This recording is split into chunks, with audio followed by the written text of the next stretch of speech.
Mainit na usapan na yun sa Lakers training camp matapos ilabas ni Coach JJ Redick ang kanyang hamon ngayong off-season, ang tinatawag niyang championship shape. Ang ideya, walang makakapag-relax, walang tamad-tamad. At ngayon, dala hanggang training camp ang matinding kondisyon kasama na ang dagdag na wind sprints.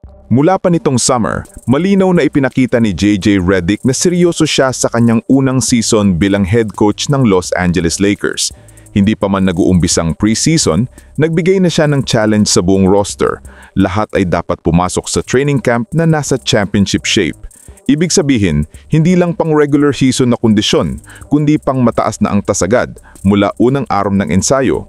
Dinala ito hanggang camp kung saan kapansin-pansin ang dami ng wind sprints, isang classic na conditioning drill para masubok ang tibay at stamina ng mga manlalaro. Layunin ni Redick na masanay ang Lakers sa mabilis na pacing ng laro at makabuo ng disiplina sa katawan at isipan. Ayon sa kanya, hindi sapat na umasa lang sa talento ni Luka Doncic o sa leadership ni LeBron James. Kailangan ng buo team na maging handa para sa pressure ng isang championship run. Para sa nalalapit na preseason opener laban sa Phoenix Suns, may malinaw na plano si Redick. Hindi niya ibababad agad ng kanyang stars, lalo na sina Luka Doncic at Austin Reeves. Si Luka ay galing sa Eurobasket at kakapirma lang ng bagong kontrata ngayong summer, habang si Reeves naman ay may pinakamataas na workload sa training camp. Ang approach ni Redick, shorter bursts ng playing time para hindi mabugbog agad ang core players. Ang preseason ay mas nakatuon sa pagbuo ng sistema at conditioning kaysa sa panalo o talo.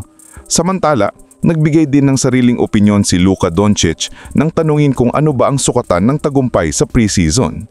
Diretsahan niyang sagot, "I don't know the answer to that one. That's the first time anybody asked me that."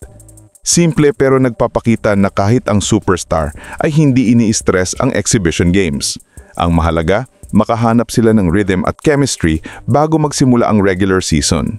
Na kahit mahigpit ang training camp, may espasyo pa rin para sa kasiyahan at kamaraderia ng buong grupo. Kung titignan, malinaw ang direksyon na gustong ipatupad ni JJ Redick. Kondisyon muna bago taktika, disiplina muna bago eksperimentong sistema.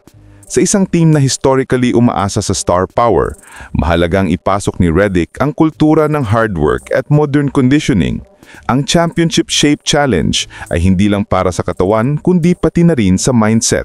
Ang tanong na lang, kaya bang dali ng Lakers ang bagong kulturang ito hanggang sa playoffs kung saan tunay na sinusukat ang lahat? I-comment nyo na lang po sa ibaba ang inyong opinyon at huwag kalimutang mag-subscribe sa aking channel. Maraming salamat po. Hey, good pass, RJ.